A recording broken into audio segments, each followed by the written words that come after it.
Henry Lawson, the fire at Ross's farm. The squatter saw his pastures wide decrease as one by one the farmers heading to the west selected on his run.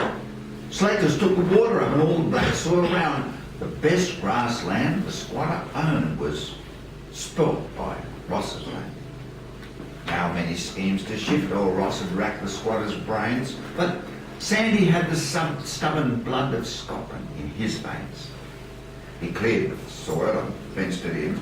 He ploughed and sowed the seed, and year by year a richer crop repaid him for his toil.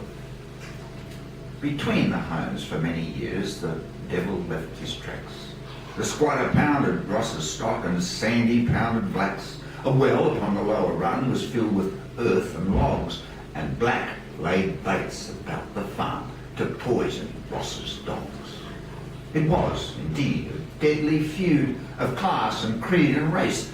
Still, there was a Romeo and Juliet in place. More than once across the flats beneath the Southern Cross, young Robert Black was seen to ride with pretty Jenny Ross. One Christmas time, when months of droughts had sparched the western creeks, the bushfires started in the north and travelled south for weeks.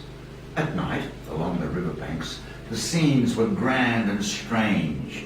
The hill fires looked like lighted streets of cities in the range.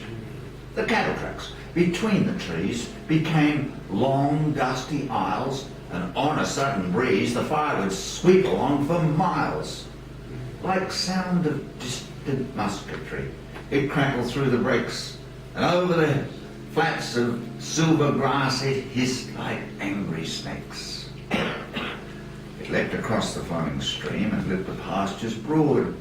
It climbed the trees and lit the boughs, and through the scrub it roared.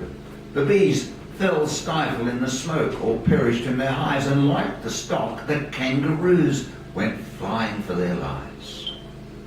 The sun had set on Christmas Eve when, through the scrublands wide, young Robert Black came racing home as only natives ride. He galloped to the homestead door and gave the first alarm. The fire has reached the granite spur and close to Ross's farm. Now, Father, send the men at once. They won't be needed here. Paul Ross's wheat is all he has to pull him through the year. Then let it burn.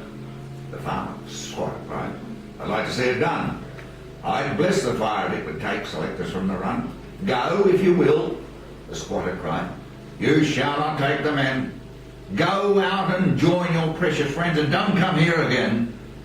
I won't come back, young Robert cried. And reckless in his ride, he sharply turned his horse's head and galloped towards the fire. And there, for 3 long, weary hours, half blind by smoke and heat, old Ross and Robert fought the flames that neared the ripened wheat. The farmer's hands were stirred by fear of danger and of loss. But Robert thought the stubborn foe for the love of Jenny Ross. But serpent-like, its curves and lines slipped past them and between, until it reached the boundary where the old coach road had been. The track is now our only hope. There we must stand, cried Ross, for naught on earth can stop the fire if once it gets across. Then came a fiendish rush from hope, and the fire jumped over the track and lit the fence of brush. Crop must burn, the farmer cried. We cannot save it now. And down upon the blackened ground he dashed a ragged bough. But wildly in a fit of hope, his heart began to beat, for over the crackling fire he heard the sound of horses' feet. Here's help at last, young Robert cried, and even as he spoke, the farmer with a dozen men came scraping through the smoke. Down on the ground the stockmen jumped and bared each brawny arm. They tore green branches from the tree and fought for Ross's farm. And when, before the gallant band, the beaten flames gave way, 2 grimy hands in friendship joined, and it was Christmas Day.